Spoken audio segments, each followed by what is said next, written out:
ಮಾನ್ಯ ಹಿರಿಯರೇ, ಗೌರವಾನ್ವಿತ ವೀಕ್ಷಕರೇ, ನನ್ನ ಪ್ರೀತಿಯ ಸಹೋದರ ಸಹೋದರಿಯರೇ, ನಮಸ್ಕಾರ. ನಮ್ಮ ಚನ್ನಪಟ್ಟಣದಲ್ಲಿ ನಾಳೆಯಿಂದ ಆರಂಭವಾಗುತ್ತಿರುವ ಪವಿತ್ರ ಬೊಂಬೆನಾಡು ಗಂಗೋತ್ಸವದ ಈ ಶುಭ ಸಂದರ್ಭದಲ್ಲಿ ನಿಮ್ಮೆಲ್ಲರನ್ನು ಮನಸ್ಪೂರ್ವಕವಾಗಿ, ಹೃದಯಪೂರ್ವಕವಾಗಿ ಅಭಿನಂದನೆಗಳನ್ನು ಹೇಳುತ್ತೇನೆ ಹಾಗೂ ಶುಭಾಶಯಗಳನ್ನು ಹೇಳಲು ಬಯಸುತ್ತೇನೆ.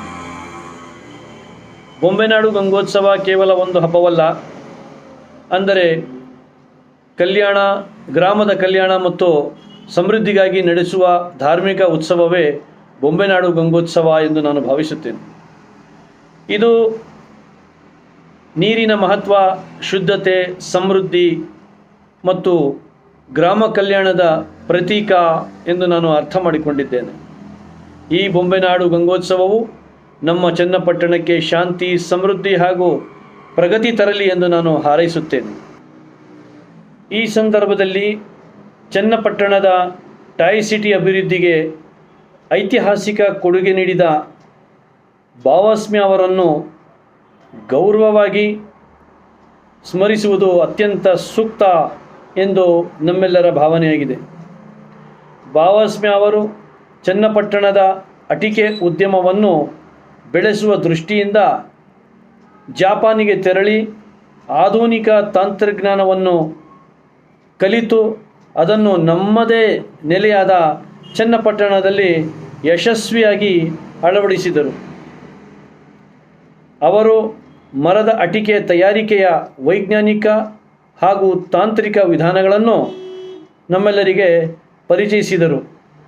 ಸ್ಥಳೀಯ ಕರಕುಶಲಕಾರರಿಗೆ ಅಟಿಕೆ ತಯಾರಿಕಾ ಕಲೆ ಶಿಕ್ಷಣವಾಗಿ ನಮ್ಮೆಲ್ಲರನ್ನು ನೀಡಿದ್ದಾರೆ.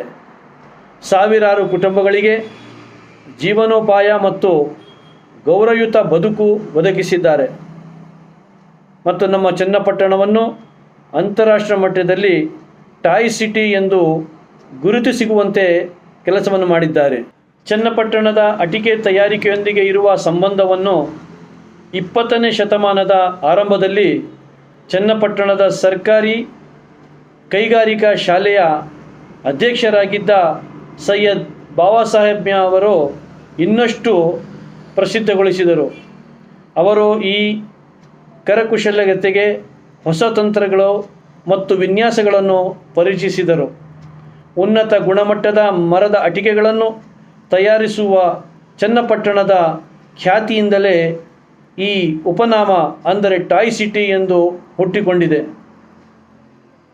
ಅವರ ಪರಿಶ್ರಮದಿಂದ ಚನ್ನಪಟ್ಟಣದ ಅಟಿಕೆ ಕಲೆ ಇಂದು ನಮ್ಮ ದೇಶದ ಹೆಮ್ಮೆಯಾಗಿದ್ದು, ಭಾವಾಸ್ಮಿ ಅವರು ದೇಶದ ಜನತೆಗೆ ಒಂದು ಅಮೂಲ್ಯ ಪರಂಪರೆಯನ್ನು ಬಿಟ್ಟು ಹೋಗಿರುವ ಮಹಾನ್ ವ್ಯಕ್ತಿ ಎಂಬುದರಲ್ಲಿ ಯಾವುದೇ ಸಂದೇಹವಿಲ್ಲ. ಈ ಬೊಂಬೆನಾಡು ಗಂಗೋತ್ಸವ ಸಂದರ್ಭದಲ್ಲಿ ನಾನು ನಮ್ಮ ಎಲ್ಲ ನಾಯಕರು, ವಿಶೇಷವಾಗಿ ಚನ್ನಪಟ್ಟಣಕ್ಕೆ ಚಿನ್ನದ ಪಟ್ಟಣವನ್ನು ಮಾಡುವ ಸಾಮರ್ಥ್ಯವುಳ್ಳ ಎಲ್ಲ ನಾಯಕರಿಗೆ ವಿನಮ್ರವಾಗಿ ಮನವಿ ಮಾಡುತ್ತೇನೆ. ಚನ್ನಪಟ್ಟಣದ ಟಾಯ್ ಸಿಟಿಗೆ ಐತಿಹಾಸಿಕ ದಿಕ್ಕು ನೀಡಿದ ಭಾವಾಸ್ಮಿ ಅವರ ಅಪಾರ ಸೇವೆ ಮತ್ತು ತ್ಯಾಗಕ್ಕೆ ಯೋಗ್ಯವಾದ ಗೌರವ ದೊರಕಬೇಕು ಎಂದು ಕೇಳಿಕೊಳ್ಳುತ್ತೇನೆ. ಇಂದಿನ ದಿನಕ್ಕೆ ಮಾತ್ರವಲ್ಲ, ಮುಂದಿನ ತಲೆಮಾರುಗಳು ಕೂಡ ಅವರನ್ನು ನೆನಪಿಸಿಕೊಳ್ಳುವಂತೆ ಅವರ ಜೀವನ ಮತ್ತು ಕೊಡುಗೆಗಳನ್ನು ಪ್ರತಿಬಿಂಬಿಸುವ ಒಂದು ಶಾಶ್ವತ ಹಾಗೂ ಐತಿಹಾಸಿಕ ಸ್ಮಾರಕ ಅಥವಾ ಸ್ಮರಣೆಯ ವ್ಯವಸ್ಥೆಯನ್ನು ನಿರ್ಮಿಸಬೇಕಾಗಿ ಕೇಳಿಕೊಳ್ಳುತ್ತೇನೆ. ಇದು ಕೇವಲ ಒಬ್ಬ ವ್ಯಕ್ತಿಗೆ ಸಲ್ಲಿಸುವ ಗೌರವವಲ್ಲ, ನಮ್ಮ ಸಂಸ್ಕೃತಿ, ಶ್ರಮ ಮತ್ತು ಚನ್ನಪಟ್ಟಣದ ಗುರುತಿಗೆ ಸಲ್ಲಿಸುವ ನ್ಯಾಯವಾಗುತ್ತದೆ. ಇಂತಹ ಸ್ಮರಣೆಗಳು ಯುವಜನತೆಗೆ ಪ್ರೇರಣೆಯಾಗಿರಲಿ ಮತ್ತು ನಮ್ಮ ಇತಿಹಾಸವನ್ನು ಉಳಿಸುವ ದೀಪವಾಗಲಿ ಎಂದು ನಾನು ಮನಸ್ಪೂರ್ವಕ ಆಶೆಯನ್ನು ಹೇಳಲು ಬಯಸುತ್ತೇನೆ. ಇಂತಹ ಪವಿತ್ರ ಉತ್ಸವಗಳು ನಮ್ಮ ಏಕತೆ, ಸೌಹಾರ್ದತೆ ಮತ್ತು ಸಂಸ್ಕೃತಿಯನ್ನು ಗಟ್ಟಿಗೊಳಿಸುತ್ತವೆ. ಯುವಜನತೆಗೆ ಇದರಲ್ಲಿ ಸಕ್ರಿಯವಾಗಿ ಭಾಗವಹಿಸಿ ಈ ಪರಂಪರೆಯನ್ನು ಮುಂದಿನ ತಲೆಮಾರಿಗಾಗಿ ಕೊಂಡು ಹೋಗಲಿ ಎಂದು ನಾನು ಭಾವಿಸುತ್ತೇನೆ.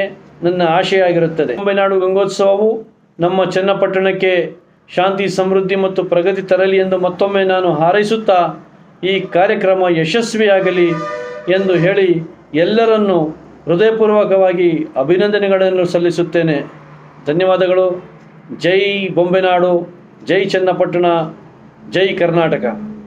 ನಿಮ್ಮ ವಿಶ್ವಾಸಿ ಮೊಹಮ್ಮದ್ ಶಕೀಲ್ ಸಿದ್ದಿಕಿ, ಕರ್ನಾಟಕ ಪ್ರದೇಶ್ ಕಾಂಗ್ರೆಸ್ ಸಮಿತಿ ಕಾರ್ಮಿಕ ಘಟಕದ ರಾಜ್ಯ ಜಂಟಿ ಕಾರ್ಯದರ್ಶಿ. ನಮಸ್ಕಾರ.